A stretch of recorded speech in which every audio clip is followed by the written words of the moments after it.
घरसम्म पुर्याउने वातावरण मिलाइदिनु भएकोमा दिपा बहिनी लगायत सम्पूर्ण ब्रह्मकुमारी विश्वविद्यालयलाई हार्दिक धन्यवाद दिन चाहन्छु।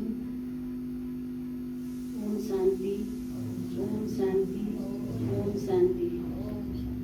मेरो नाम दुर्गा कुमारी ढकाल हो। म पेसाले शिक्षक।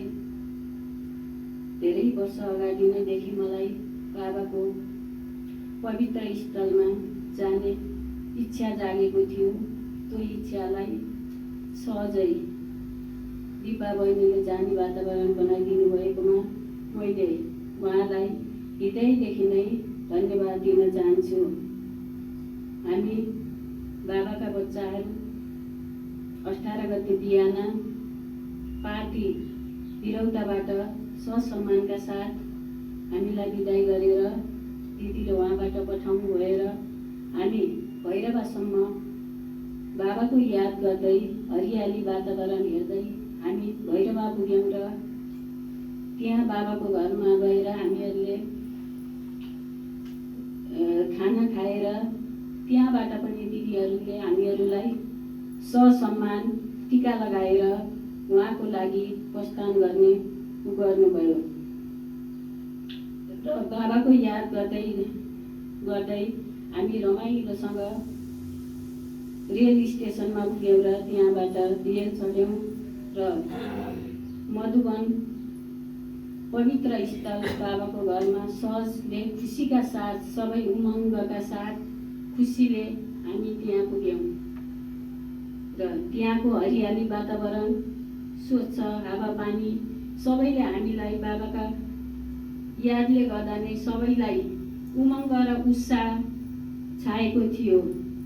हामी खुसी थियौँ र त्यहाँको वातावरणले हामीलाई ज्यादै प्रभावित पार्यो। त्यहाँ हामीहरू पुगेर बिहान नुहाइधुवाइ गरेर फेरि 4 बजे राजयोग ध्यानमा अमृत बेला हुँदो रहेछ र हामी त अमृत बेलामा 4 बजे नुहाइधुवाइ गरेर राजयोगमा बस्यौँ। राजयोग ध्यान भनेको एउटा मनलाई शान्ति र एकाग्र बनाउने अभ्यास गर्ने भन्ने रहेछ। त्यहाँ गएपछि यहाँ त दिदीहरूले हामीहरूलाई सामान्य दिनुभएको थियो। त्यहाँ गएपछि हामीहरूले विस्तृत रूपमा राजयोगको ध्यानबारे पनि अमृत बेलामा गर्नुपर्छ भन्ने हामीले थाहा पायौँ। अनि अर्को कुरा, त्यहाँ मधुवनमा टिकेका बुढाहरूमा आत्मा र परमात्माको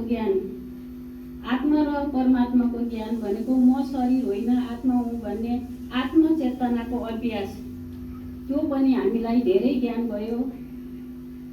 ओम शान्ति। अब ओम शान्ति भन्ने हामीले आफू शान्त स्वरूप आत्मा हुँ भन्ने स्मृति र अभिवादन, सकारात्मक सोच र संस्कार परिवर्तन, क्रोध लोभ अहंकार जस्ता कमजोरीलाई हटाएर प्रेम शान्ति र करुणा बढाउने।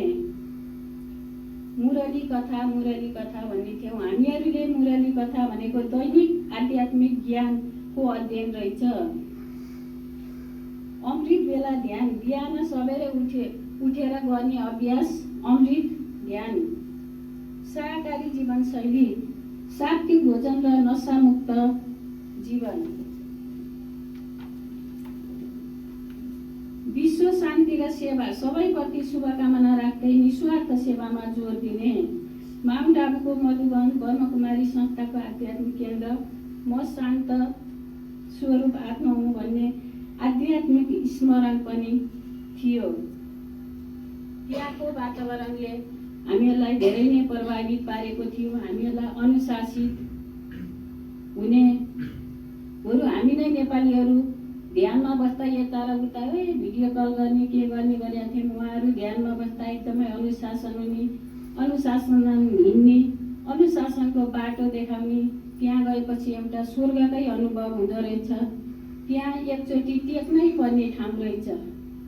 जतासुकै शिव बाबा परमात्माको ध्यानले गर्दा सबै कुरा व्यवस्थित।